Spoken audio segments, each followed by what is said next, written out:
আসসালামু আলাইকুম এভরিওয়ান।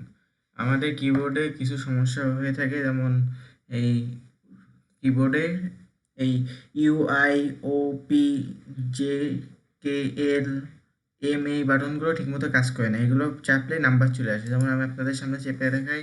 আমি যদি ইউ ক্লিক করি তাহলে 4 আসে, তারপর আই ক্লিক করলে 5, ও ক্লিক করলে 6 আসে, পি ক্লিক করলে এরকম আসে। তো এই সমস্যার সমাধান কিভাবে করা যায়? এর জন্য আমরা দুটি স্টেপে এই সমস্যার সমাধান করতে পারি।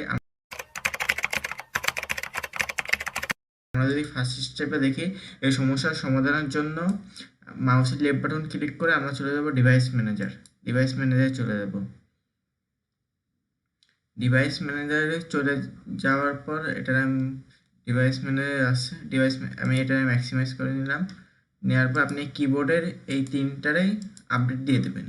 সার্চ অটোমেটিকলি আপডেট, এই তিনটারে পরপর আপডেট দিয়ে দেবেন। সার্চ অটোমেটিকলি আপডেট, এই তিনটারে পরপর আপডেট দিয়ে দেবেন। এই স্ট্যান্ডার্ড কিবোর্ড এটাকেও আপডেট দিয়ে দেবেন।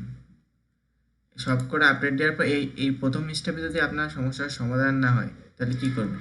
আপনার কম্পিউটারের FN প্লাস নাম লক দুইটা বাটন আছে, একটা হলো FN দেন হলো নাম লক।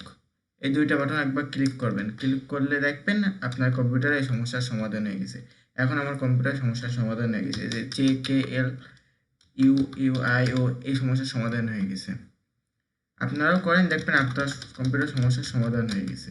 আমার আগে হচ্ছিল না, এগুলো ক্লিক উল্টোপাল্টা আসছিল, এখন সমস্যার সমাধান হয়ে গেছে। সো আপনার যদি সমস্যার সমাধানটা হয়ে থাকে তাহলে ভিডিওতে অবশ্যই একটি লাইক দিয়ে চ্যানেলটা সাবস্ক্রাইব করে রাখবেন। আর এসব ভিডিও, এরকম কম্পিউটার রিলেটেড ভিডিও পেতে স্মল টেক লাইব্রেরিটা চ্যানেলটা সাবস্ক্রাইব করে রাখবেন। আর আপনি যদি এই উইন্ডোজের ডিফল্টভাবে যে ছবিটা দেওয়া থাকে সেটা চেঞ্জ করতে চান, আমি আই বাটনে একটা ভিডিও দিয়ে রাখবো, সেটা দেখতে পারেন। সো আজকের মতো এটুকুই।